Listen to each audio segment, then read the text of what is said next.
जय श्री कृष्ण, राधे राधे, जय माता दी। आज 21 अक्टूबर शनिवार को नवरात्रा का 7वां दिन है। नवरात्रि के 7वें दिन माँ दुर्गा के 7वें स्वरूप कालरात्रि की पूजा की जाती है। माँ भगवती समस्त सृष्टि की अधिष्ठात्री देवी है। मान्यता के अनुसार नवरात्रि के समय माँ पृथ्वी पर अपने भक्तों के बीच में आकर उनके दुखों का निवारण करती है। जो भी व्यक्ति सच्चे मन से माता रानी की पूजा करता है उसे माता रानी अपने आशीर्वाद से सुख सौभाग्य का आशीर्वाद देती है। मान्यता के अनुसार नवरात्रा के दौरान स्वयं त्रिदेव भी माता की आराधना करके उनकी कृपा प्राप्त करते हैं। इसीलिए नवरात्रि में पूजन को बहुत ही महत्वपूर्ण माना गया है।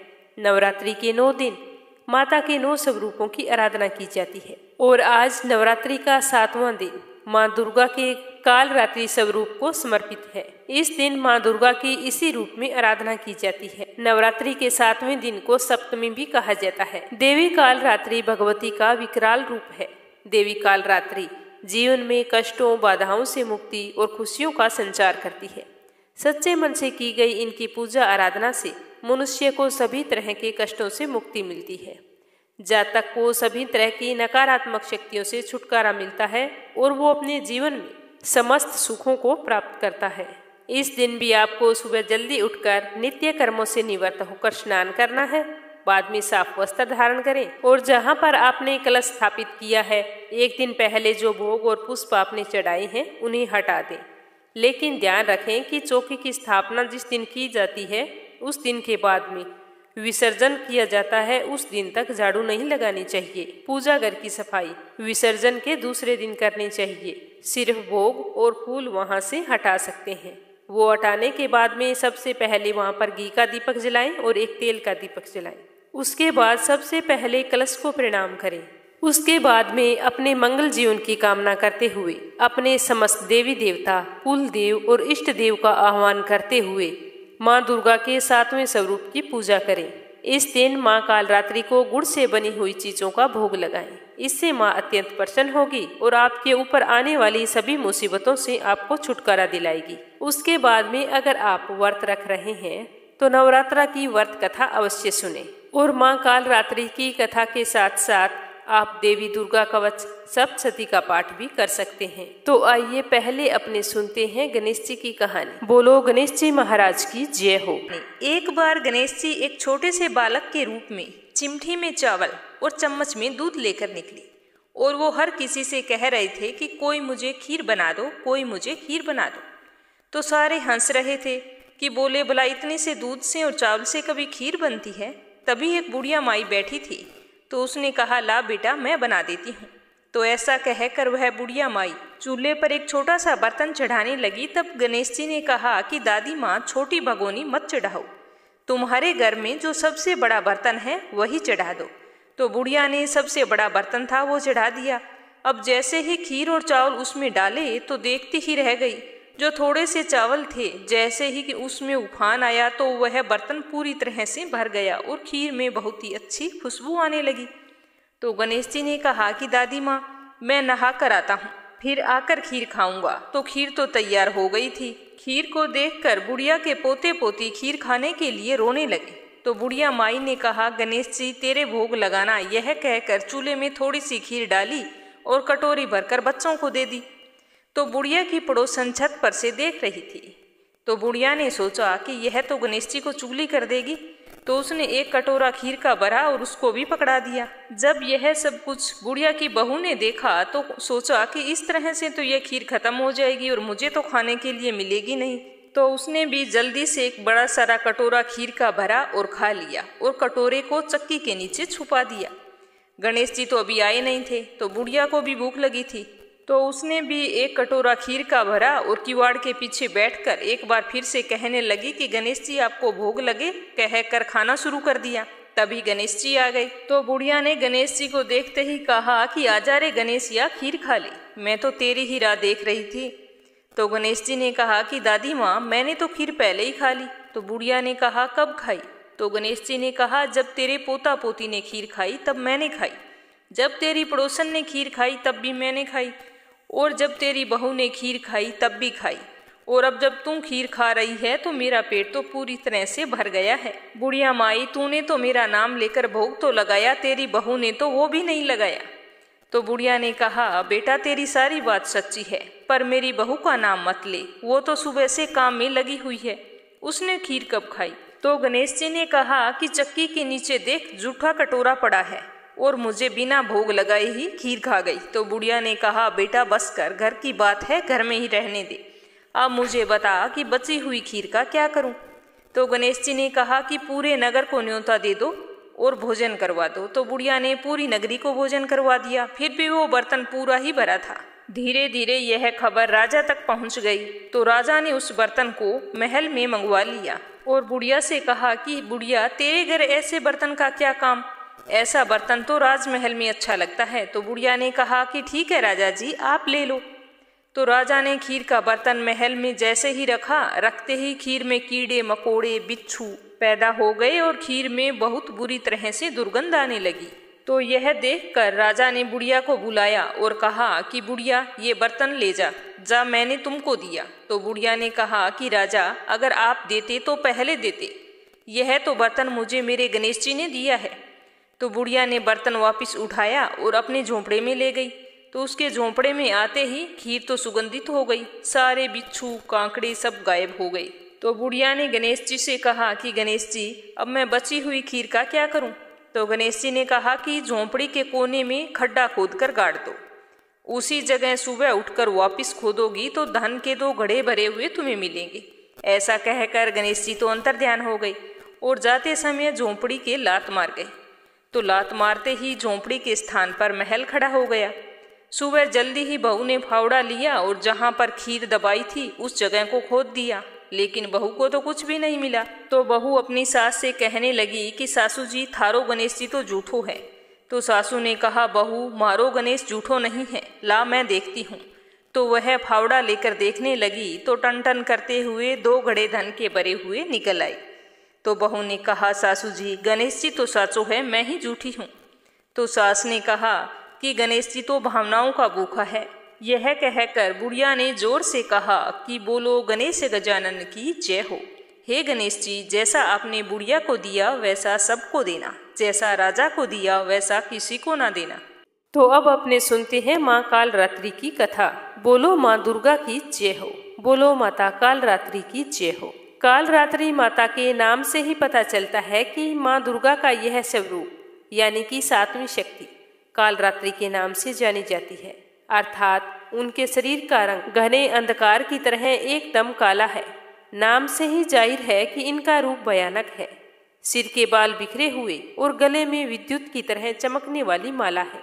अंधकार में स्थितियों का विनाश करने वाली शक्ति है कालरात्रि। यह शक्ति हमारी काल से रक्षा करती है। इस देवी के 3 नेत्र हैं। ये तीनों ही नेत्र ब्रह्मांड के समान गोल हैं। इनकी सांसों से अग्नि निकलती रहती है। ये गर्दभ की सवारी करती है। ऊपर उठे हुए दाहिने हाथ की वर मुद्रा भक्तों को वर देती है और दाहिनी तरफ का नीचे वाला हाथ अभय मुद्रा में है। यानी माता हमसे कहती है कि मेरे प्यारे भक्तों, हमेशा निडर और निर्भय रहो। बाईं तरफ के ऊपर वाले हाथ में लोहे का कांटा तथा नीचे वाले हाथ में खड्ग है। इनका रूप भले ही भयंकर हो, लेकिन ये सदैव शुभ फल देने वाली है, इसीलिए ये शुभंकरी कहलाई, अर्थात इनसे भक्तों को किसी प्रकार से भयभीत नहीं होना पड़ता। उनके साक्षात्कार से भक्त पुण्य का भागी बनता है। कालरात्रि की उपासना करने से ब्रह्मांड की सारी सिद्धियों के दरवाजे खुलने लगते हैं। तमाम आसुरी शक्तियाँ उनके नाम के उच्चारण से भयभीत होकर दूर भागने लगती है। इसीलिए दानव, दैत्य और भूत प्रेत उनके स्मरण मात्र से ही भाग जाते हैं। ये ग्रह बाधाओं को भी दूर करती है और अग्नि, जल, जंतु, शत्रु, रात्रि भय दूर हो जाते हैं। इनकी कृपा से भक्त हर तरह के भय से मुक्त हो जाता है। माँ दुर्गा की महिमा अपरंपार है और उनसे ही पूरी सृष्टि को ऊर्जा मिलती है। जब जब पृथ्वी या फिर देवताओं पर कोई संकट आया है, तब तब माँ ने उनकी रक्षा की है। माँ अपने हर भगत को हर मुसीबत से दूर रखती है और अपनी कृपा दृष्टि बनाए रखती है। माता ने राक्षसों के अंत के लिए कई अवतार लिए हैं और हर अवतार में एक रहस्य भी छिपा होता है। तो आज अपने जानते हैं माँ दुर्गा के 7वें स्वरूप माँ कालरात्रि की कथा, जिसमें माता ने शुंभ और निशुंभ जैसे राक्षसों का अंत किया था। दुर्गा सप्तशती के 5वें अध्याय के अनुसार शुंभ और उसके छोटे भाई निशुंभ नामक असुरों ने इंद्रलोक पर आक्रमण कर दिया था। देवताओं को पराजित करके इन असुरों ने स्वर्गलोक पर भी कब्जा कर लिया और देवताओं को वहां से भगा दिया। स्वर्ग से निकालने के बाद में सारे देवता इधर उधर भटक रहे थे और वे अपनी इस हालत से बहुत ही दुखी हो गए थे। तो देवताओं को ध्यान आया कि माँ दुर्गा ने महिषासुर का वध करने के बाद में वरदान दिया था कि जब भी आप लोगों के ऊपर कोई संकट आएगा तो मैं तुम्हारी रक्षा अवश्य करूंगी। तो सभी देवता हिमालय पर्वत के पास जाकर गंगा तट पर आकर देवी माँ की स्तुति करने लगे। देवताओं ने कहा कि देवी को नमस्कार है, शिव को नमस्कार, प्रकृति और भद्रा को नमस्कार है। हम लोग रौद्र नित्या और गौरी को नमस्कार करते हैं। ज्योत्सनामयी चंद्र रूपिणी व सुख रूपा देवी को निरंतर नमस्कार है। शरणागतों का कल्याण करने वाली बुद्धि और सिद्धि रूपा देवी को हम बारंबार नमस्कार करते हैं। और नैर रीति राजाओं की लक्ष्मी तथा शर्वाणी को नमस्कार है। दुर्गा को दुर्ग स्थलों को पार करने वाली दुर्गपारा को, सारा सर्वकारिणी ख्याति कृष्ण और धूमर देवी को सदैव नमस्कार है। अत्यंत सौम्य तथा अत्यंत रौद्र रूपा को हम नमस्कार करते हैं। उन्हें हमारा बारंबार प्रणाम हो। जगत की आधारभूत कृति देवी को बारंबार नमस्कार करते हैं। जिस देवी को प्राणी मात्र विष्णु माया कहते हैं उसको नमस्कार है, उसको नमस्कार है, उसको नमस्कार है। जो देवी संपूर्ण प्राणियों में चेतना कहलाती है उसको नमस्कार है, उसको नमस्कार है, उसको नमस्कार है। जो देवी संपूर्ण प्राणियों में बुद्धि रूप से स्थित है उसको नमस्कार है, उसको नमस्कार है, उसको नमस्कार है। जो देवी सब प्राणियों में निद्रा रूप से विराजमान है उसको नमस्कार है, उसको नमस्कार है, उसको नमस्कार है। जो देवी संपूर्ण प्राणियों में शुद्ध रूप से विराजमान है उसको बारंबार नमस्कार है। जो देवी संपूर्ण प्राणियों में छाया रूप से स्थित है उसको नमस्कार है, उसको नमस्कार है, उसको नमस्कार है। जो देवी सब प्राणियों में शक्ति रूप से स्थित है उसको बारंबार नमस्कार है। जो देवी संपूर्ण प्राणियों में तृष्णा रूप से स्थित है उसको नमस्कार है, उसको नमस्कार है, उसको नमस्कार है। जो देवी सब प्राणियों में शांति रूप से स्थित है उसको नमस्कार है, उसको नमस्कार है, उसको नमस्कार है। जो देवी सब प्राणियों में जाति रूप से स्थित है उसको नमस्कार है, उसको नमस्कार है, उसको नमस्कार है। जो देवी सब प्राणियों में लज्जा रूप से स्थित है उसको नमस्कार है, उसको नमस्कार है, उसको नमस्कार है। जो देवी संपूर्ण प्राणियों में श्रद्धा रूप से स्थित है उसको नमस्कार है, उसको नमस्कार है, उसको नमस्कार है। जो देवी संपूर्ण प्राणियों में कांति रूप से स्थित है, जो देवी सब प्राणियों में लक्ष्मी रूप से स्थित है उसको नमस्कार है, उसको नमस्कार है, उसको नमस्कार है। जो देवी संपूर्ण प्राणियों में वृत्ति रूप से स्थित है उसको नमस्कार है, उसको नमस्कार है, उसको नमस्कार है। जो देवी सब प्राणियों में स्मृति रूप से विराजमान है उसको नमस्कार है, उसको नमस्कार है, उसको नमस्कार है। जो देवी सब प्राणियों में दया रूप से स्थित है उसको नमस्कार है, उसको नमस्कार है। जो देवी सब प्राणियों में दृष्टि रूप से स्थित है उसको नमस्कार है, उसको नमस्कार है, उसको नमस्कार है। जो देवी संपूर्ण प्राणियों में माता रूप से स्थित है उसको नमस्कार है, उसको नमस्कार है, उसको नमस्कार है। जो देवी संपूर्ण प्राणियों में भ्रांति रूप से स्थित है उसको नमस्कार है, उसको नमस्कार है, उसको नमस्कार है। जो देवी संपूर्ण प्राणियों में नित्य व्याप्त रहती है उसको नमस्कार है, उसको नमस्कार है, उसको नमस्कार है। जो देवी चैतन्य रूप से इस संपूर्ण संसार को व्याप्त कर स्थित है उसको नमस्कार है, उसको नमस्कार है, उसको नमस्कार है। पूर्व काल में देवताओं ने अपने अभिष्ट फल पाने के लिए जिसकी स्तुति की और देवराज इंद्र ने बहुत दिनों तक जिसका सेवन किया वह कल्याण की साधना भूता ईश्वरीय हमारा कल्याण और मंगल करे तथा सारी विपत्तियों को नष्ट कर डाले। असुरों के सताए हुए हम संपूर्ण देवता उस परमेश्वरी को इस समय नमस्कार करते हैं तथा जो भक्ति पूर्वक स्मरण किए जाने पर तुरंत ही सब विपत्तियों को नष्ट कर देती है, वह जगदम्बा इस समय भी हमारा मंगल करके हमारी समस्त विपत्तियों को दूर करे। इस प्रकार जब देवता स्तुति कर रहे थे तो उसी समय इधर भगवान शिव देवताओं का हाल जानते थे कि केवल माता पार्वती ही देवताओं को कष्ट से मुक्ति प्रदान कर सकती है। इसीलिए एक दिन भगवान शिव ने माता पार्वती को हंसते हुए कहा कि आज तो तुम काली हो। भगवान शिव के मजाक से देवी पार्वती जी नाराज हो गई और कहा कि आपने मुझे काली क्यों कहा, अब मैं आपको गोरी होकर दिखाऊंगी। तो इस तरह शिव जी से किए गए वादे के अनुसार गौर वर्ण प्राप्त करने के लिए माता पार्वती हिमालय पर तपस्या करने के लिए चली गई। तपस्या भी उन्होंने भगवान शिव की थी। भगवान शिव उनके तप से प्रसन्न हुए और कहा कि तुम गंगा स्नान करके आओ, इससे तुमको गौर वर्ण प्राप्त होगा।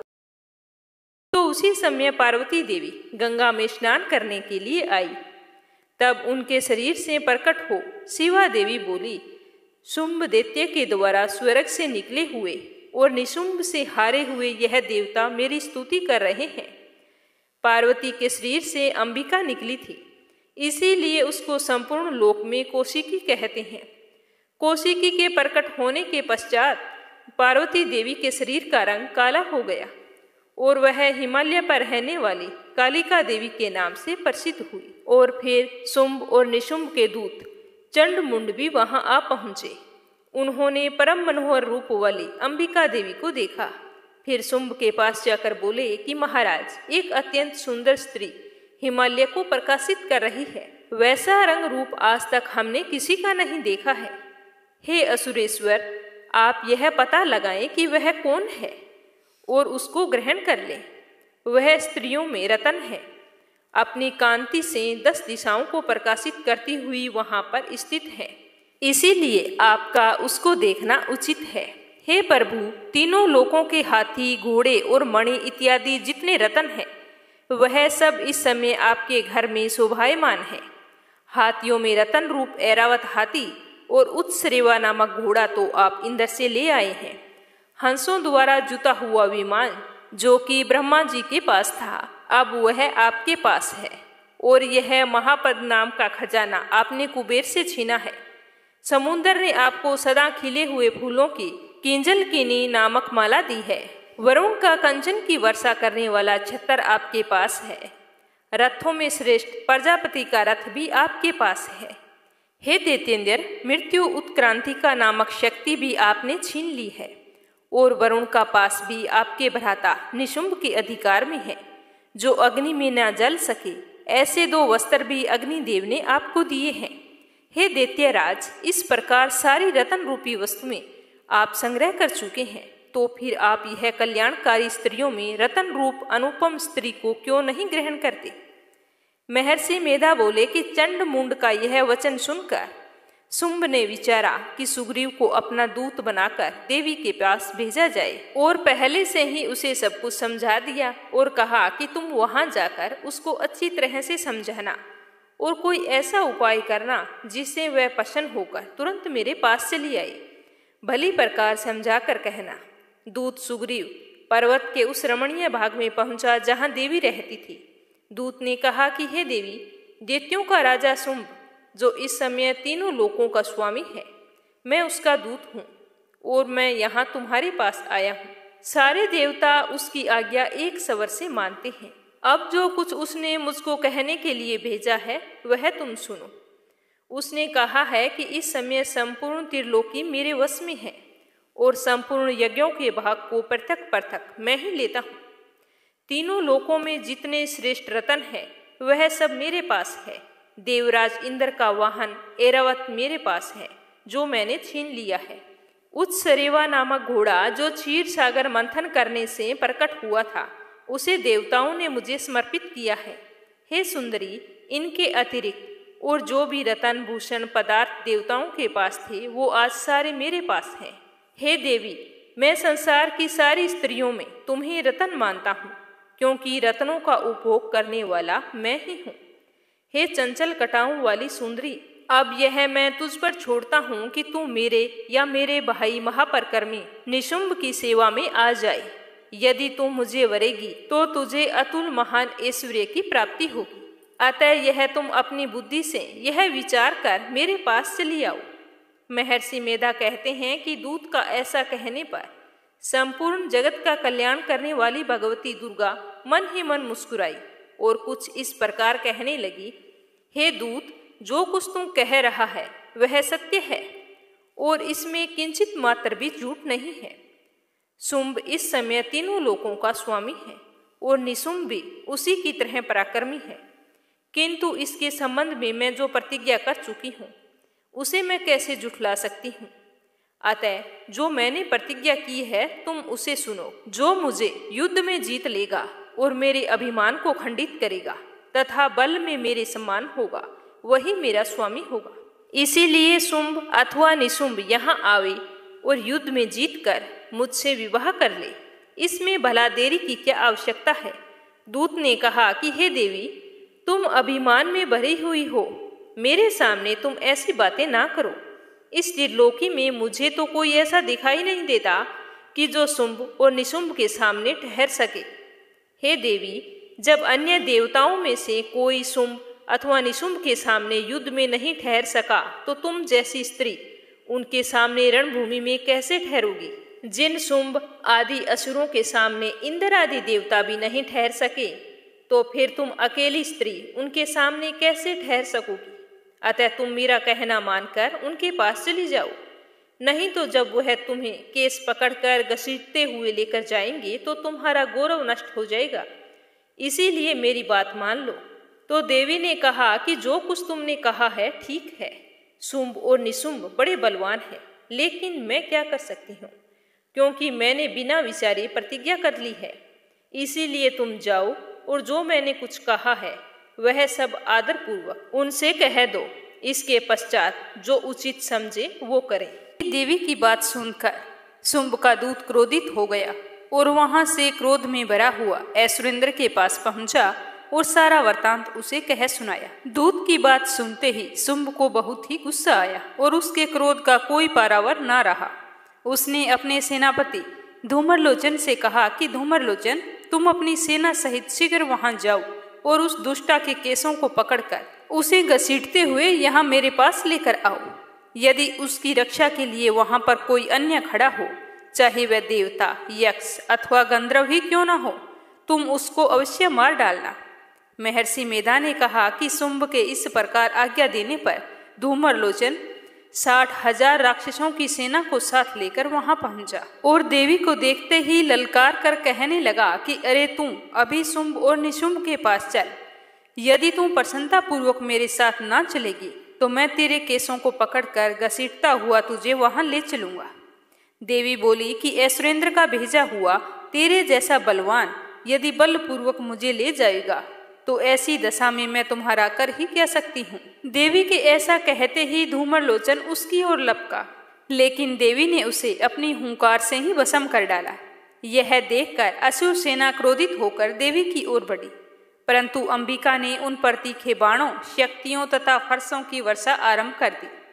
इतने में देवी का वाहन भी अपनी ग्रीवा के बालों को झटकाता हुआ और बड़ा भारी शब्द करता हुआ असुर सेना में कूद पड़ा। उसने कई असुर अपने पंजों से, कई अपने जबड़ों से और कईयों को धरती पर पटक कर अपनी दाढ़ों से घायल करके मार डाला और कई असुरों के नाखूनों से पेट फाड़ डाले और कई असुरों को तो केवल थप्पड़ मारकर ही सिर धड़ से अलग कर दिया।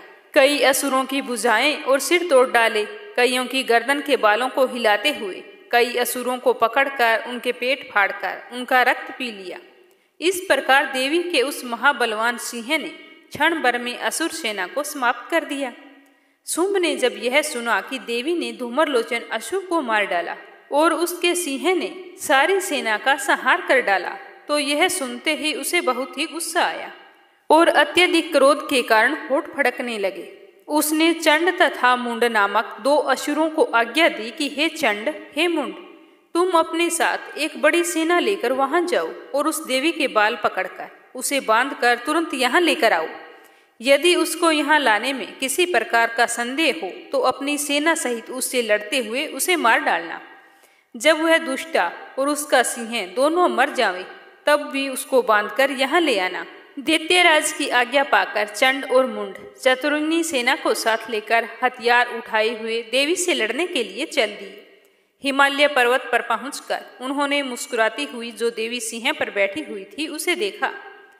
जब असुर उनको पकड़ने के लिए तलवारें लेकर उनकी ओर बढ़े तब अंबिका को उन पर बहुत ही गुस्सा आया और गुस्से के मारे उनका मुख काला पड़ गया, उनकी बकुटियां चट गई। उनके ललाट में से अत्यंत भयंकर और अत्यंत विस्तृत मुख वाली लाल आंखों वाली काली प्रकट हुई, जो कि अपने हाथों में तलवार और पास लिए थी। वह विचित्र खड़ग धारण किए हुए थी तथा चीते के चर्म की साड़ी एवं नरमुंडों की माला पहन रखी थी। उसका मांस सूखा हुआ था, उसके शरीर पर केवल हड्डियों का ढांचा था, जो भयंकर शब्द से चारों दिशाओं को पूर्ण कर रही थी। वह असुर सेना पर टूट पड़ी और दैत्यों का भक्षण करने लगी। वह पार्श्व रक्षकों, अंकुशधारी महावतों, हाथियों पर सवार योद्धाओं और घंटा सहित हाथियों को एक हाथ से पकड़ पकड़ कर अपने मुख में डाल रही थी और इसी प्रकार वह घोड़ों, रथों, सारथियों व रथों में बैठे हुए सैनिकों को मुंह में डालकर भयानक रूप से चबा रही थी। किसी के केस पकड़कर, किसी को पैरों से दबाकर, किसी दैत्य को छाती से मसलकर मार रही थी। वह दैत्य के छोड़े हुए बड़े बड़े अस्त्र शस्त्रों को मुंह में पकड़कर और क्रोध में भरकर दांतों से पीस रही थी। उसने कई बड़े बड़े असुर भक्षण कर डाले, कितनों को ही रौंद डाला और कितने ही उसकी तलवार से डर के मारे भाग गए और कितनों को ही उसने तलवार से मार डाला और कितनों को ही अपने दांतों से समाप्त कर दिया। इस प्रकार देवी ने क्षण भर में संपूर्ण दैत्य सेना को नष्ट कर डाला। यह देखकर महापराक्रमी चंड काली देवी की ओर लपका और मुंड ने भी देवी पर अपने भयानक बाणों से वर्षा आरंभ कर दी और अपने हजारों चक्कर उस पर छोड़ दिए। उस समय वह चमकते हुए बाण व चक्कर देवी के मुख में प्रविष्ट हुए इस प्रकार दिखाई दे रहे थे, जैसे मानो बहुत से सूर्य मेघों की घटा में प्रविष्ट हो रहे हों। इसके पश्चात भयंकर शब्द के साथ काली ने अत्यंत जोश में भरकर विकट अट्टहास किया। उसका भयंकर मुख देखा नहीं जा रहा था, उसके मुख से श्वेत दांतों की पंक्ति चमक रही थी। फिर उसने तलवार हाथ में लेकर शब्द कहकर चंड के ऊपर आक्रमण किया और उसके केस पकड़कर उसका सिर काटकर अलग कर दिया। चंड को मरा हुआ देखकर मुंड देवी की ओर लपका, लेकिन अत्यधिक क्रोधित हुई देवी ने उसे भी अपनी तलवार से यमलोक पहुंचा दिया। चंड और मुंड को मरा हुआ देखकर बाकी बची हुई सेना वहां से भाग खड़ी हुई। इसके पश्चात काली चंड और मुंड के कटे हुए सिरों को लेकर चंडिका के पास गई और प्रचंड अट्टहास के साथ कहने लगी कि हे देवी, चंड और मुंड दो महादैत्यों को मारकर तुम्हें भेंट कर दिया है। अब शुंभ और निशुंभ का तुमको स्वयं वध करना है। तो आगे महर्षि मेधा ने कहा कि वहां लाए हुए चंड और मुंड के सिरों को देखकर कल्याणकाई चंडी ने काली से मधुर वाणी में कहा कि हे देवी, तुम चंड और मुंड को मेरे पास लेकर आई हो, अतः संसार में चामुंडा के नाम से तुम्हारी ख्याति होगी। इस तरह 7वें अध्याय का समापन होता है। अब सुनेंगे 8वां अध्याय, रक्त बीज वध। महर्षि मेधा ने कहा, चंड और मुंड नामक असुरों के मारे जाने से और बहुत सी सेना के नष्ट हो जाने से असुरों के राजा प्रतापी शुंभ ने क्रोध युक्त होकर अपनी संपूर्ण सेना को युद्ध के लिए तैयार होने की आज्ञा दी। उसने कहा कि अब उदायुध नाम 86 असुर सेनापति अपनी सेनाओं के साथ युद्ध के लिए जाएं और कंबू नामक 84 सेनापति भी युद्ध के लिए जाएं और कोटि वीर्य नामक 50 सेनापति और धूमर कुल नाम के 100 सेनापति प्रस्थान करें। कालक, दोहर, मौर्य और काल के है यह दैत्य भी मेरी आज्ञा से सजकर युद्ध के लिए कूच करें। भयानक शासन करने वाला असुरों का स्वामी शुंभ इस प्रकार की आज्ञा देकर बहुत बड़ी सेना के साथ युद्ध के लिए चल दिया। उसकी सेना को अपनी ओर आता देखकर चंडिका ने अपनी धनुष की टंकोर से पृथ्वी और आकाश के बीच का भाग गुंजा दिया। इसके पश्चात देवी के सिंह ने दहाड़ना आरंभ कर दिया और अंबिका के घंटे के शब्दों ने उसकी ध्वनि को और भी बढ़ा दिया। धनुष की टंकार, शेर की दहाड़ और घंटे के शब्द से पृथ्वी और आकाश के बीच का भाग गूंज उठा और इसके साथ ही देवी ने अपने मुख को और भी भयानक बना लिया।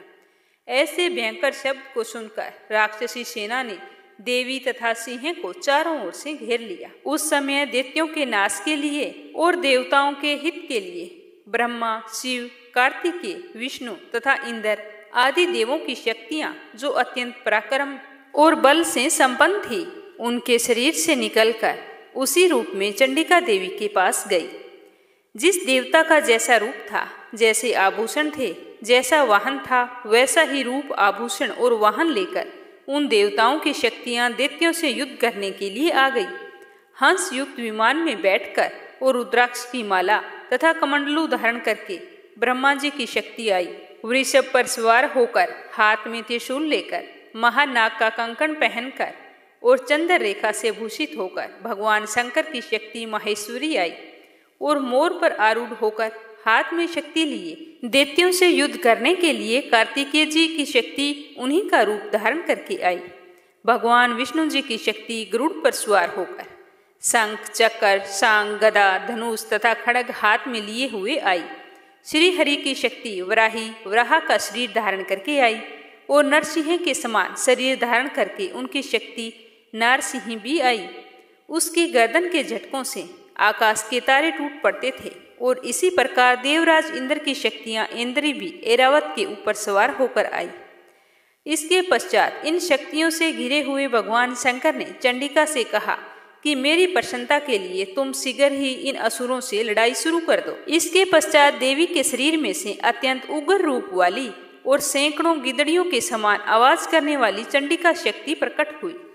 उस अपराजिता देवी ने धूमिल जटा वाले भगवान श्री शंकर जी से कहा कि हे प्रभु, आप मेरी ओर से दूत बनकर शुंभ और निशुंभ के पास जाइए और उन अत्यंत गर्वीले दैत्यों से कहिए तथा उनके अतिरिक्त और भी जो दैत्य वहां युद्ध के लिए उपस्थित हैं उनसे भी कहिए, जो तुम्हें अपने जीवित रहने की इच्छा हो तो त्रिलोकी का राज्य इंद्र को दे दो और देवताओं को उनका यज्ञ भाग मिल जाना चाहिए और तुम पाताल लोक को लौट जाओ। अगर फिर भी तुम्हारी बल के गर्भ से लड़ने की इच्छा हो तो फिर आ जाओ, तुम्हारे मांस से मेरी योगिनियां तृप्त होंगी। इस तरह उस देवी ने भगवान शंकर को दूत के कार्य में नियुक्त किया था, इसीलिए वह संसार में शिवदूती के नाम से विख्यात हुआ। भगवान शंकर से देवी का संदेश पाकर उन दैत्यों के क्रोध का कोई आर पार न रहा और वह जिस स्थान पर देवी विराजमान थी वहां पहुंच गए और जाने साथ ही उस पर कितने ही बाणों और शक्तियों की वर्षा करने लगे। देवी ने उनके फेंके हुए बाणों और शक्तियों, त्रिशूल और फरसों को अपने वाणों से काट डाला और काली देवी उस देवी के साथ आगे खड़ी होकर स्त्रुओं को त्रिशूल से विदीर्ण करने लगी और खंडवाक से कुचलने लगी। ब्राह्मणी जिस तरफ दौड़ती थी उसी तरफ अपने कमंडलू का जल छिड़ककर दैत्यों के वीर्य व बल को नष्ट कर देती। इसी प्रकार महेश्वरी त्रिशूल से, वैष्णवी चक्र से और अत्यंत कोप वाली कुमारी शक्ति के द्वारा असुरों को मार रही थी और ऐन्द्री के बाजू के प्रहार से सैकड़ों दैत्य रक्त की नदियां बहाते हुए पृथ्वी पर सो गए।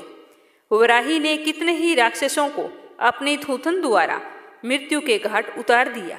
दाढ़ों के अगर भाग से कितने ही राक्षसों की छाती को चीर डाला और चक्कर की चोट से कितनों को ही विदीर्ण करके धरती पर डाल दिया।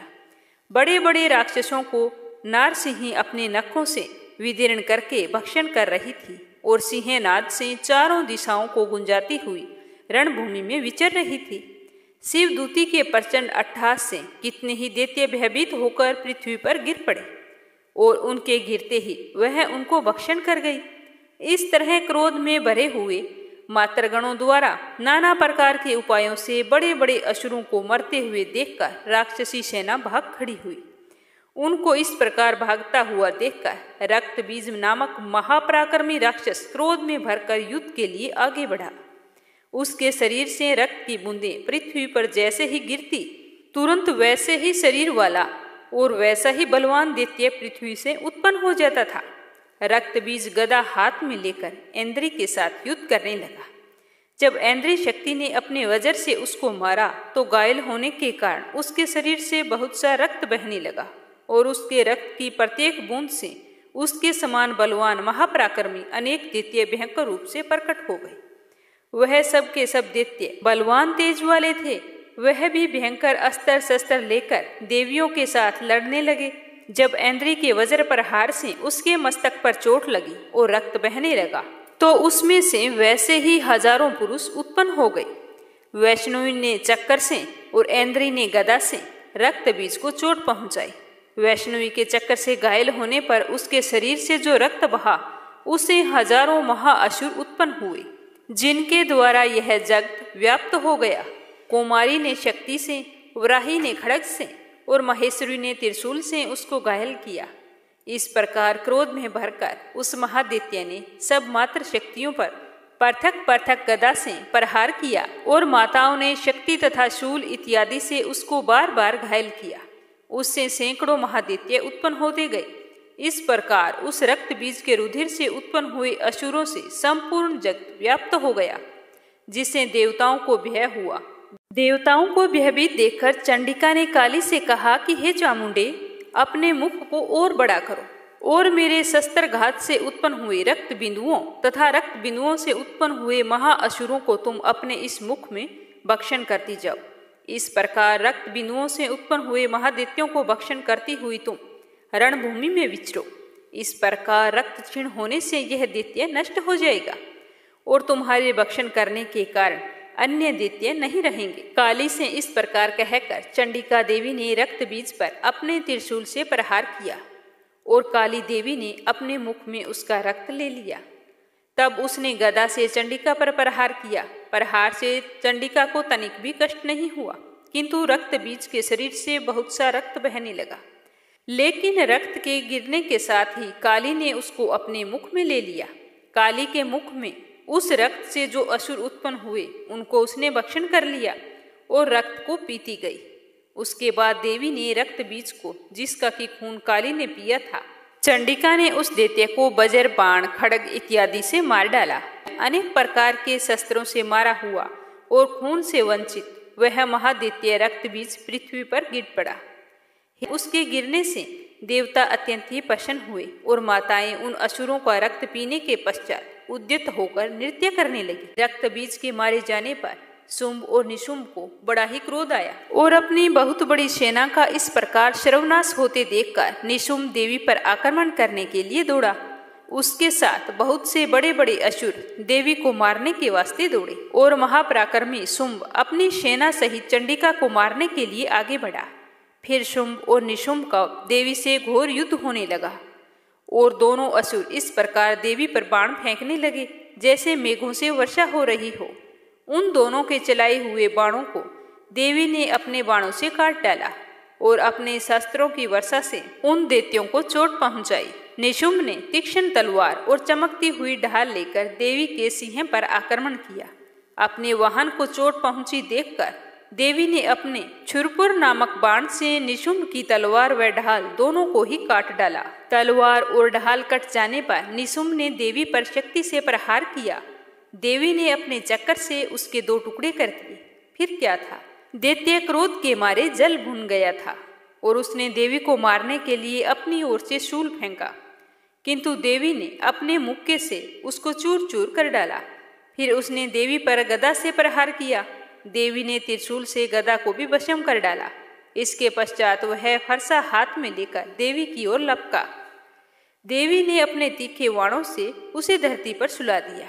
अपने पराक्रमी भाई निशुंभ के इस प्रकार मरने से शुंभ अत्यधिक क्रोधित हो गया और क्रोध में भरकर देवी को मारने के लिए दौड़ा।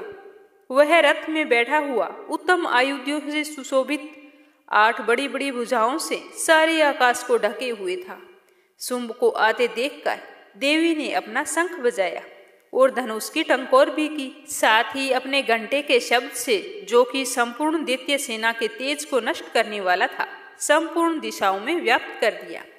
इसके पश्चात देवी के सिंह ने भी अपनी दहाड़ से, जिसे सुन बड़े बड़े बलवानों का मत चूर चूर हो जाता था, आकाश, पृथ्वी और 10 दिशाओं को पूरित किया। फिर आकाश में उछलकर काली ने अपने दांतों व हाथों को पृथ्वी पर जोर से पटका। उसका ऐसा करने से ऐसा शब्द हुआ जिससे कि उससे पहले के सारे शब्द शांत हो गए। इसके पश्चात शिवदूती ने असुरों के लिए भय उत्पन्न करने वाला अट्टहास किया, जिसे सुनकर दैत्य थर्रा उठे और शुंभ को बड़ा ही क्रोध आया।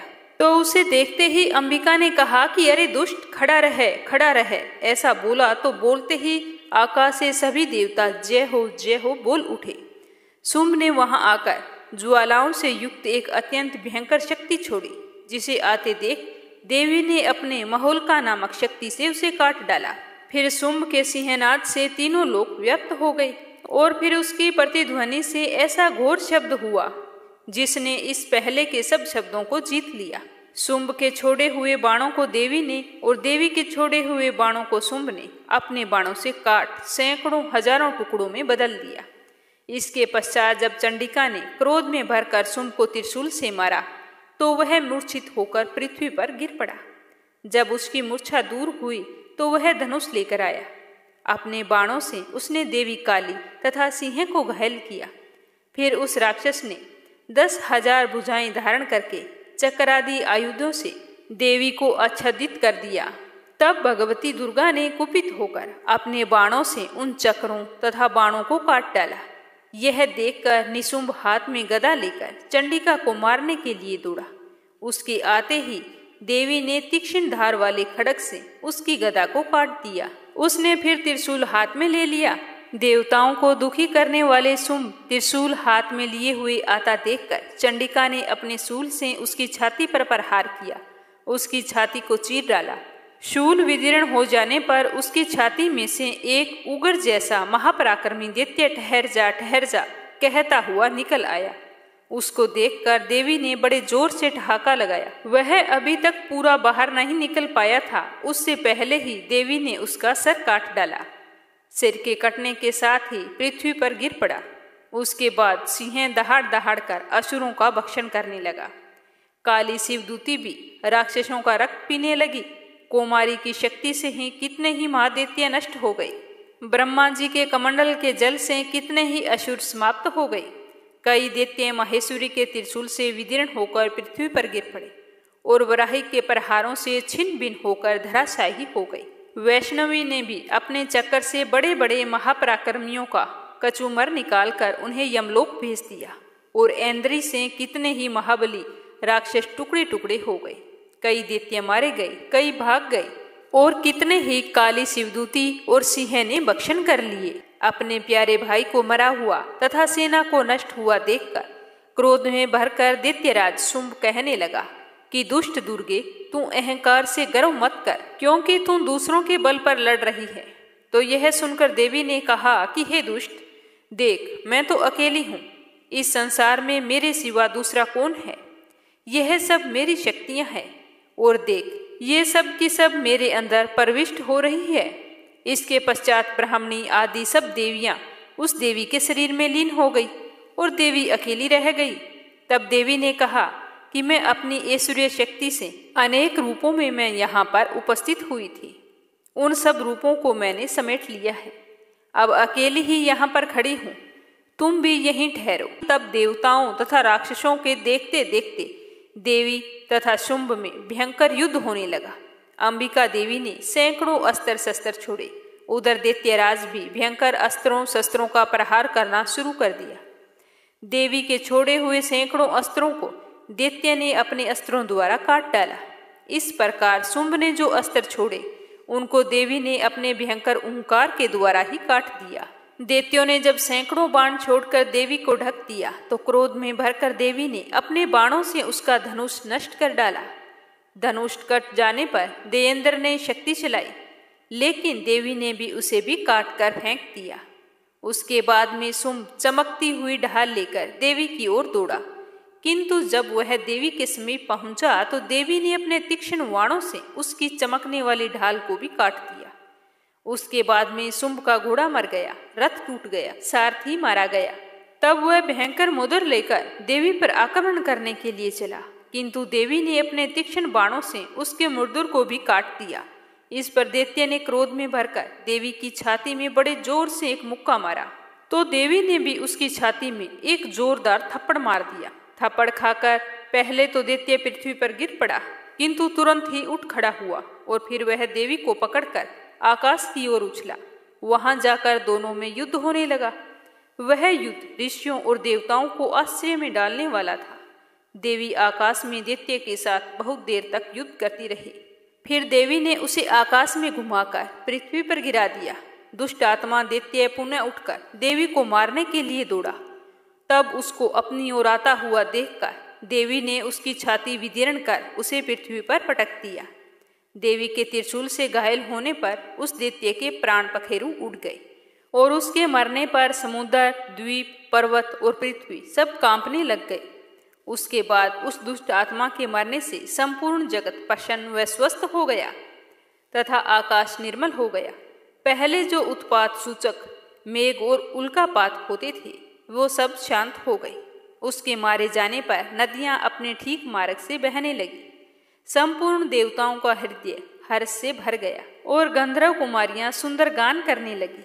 गंधर्व बाजा बजाने लगे, अप्सराएं नाचने लगी, पवित्र वायु बहने लगी। सूर्य की कांति स्वच्छ हो गई। यज्ञशालाओं की बुझी हुई अग्नि अपने आप प्रज्वलित हो उठी और चारों दिशाओं में शांति फैल गई। हे माँ, जो भी व्यक्ति आपके इस पाठ को श्रद्धापूर्वक पूरा सुनता है उसकी सारी मनोकामनाएं पूर्ण करना। जय श्री कृष्णा। राधे राधे।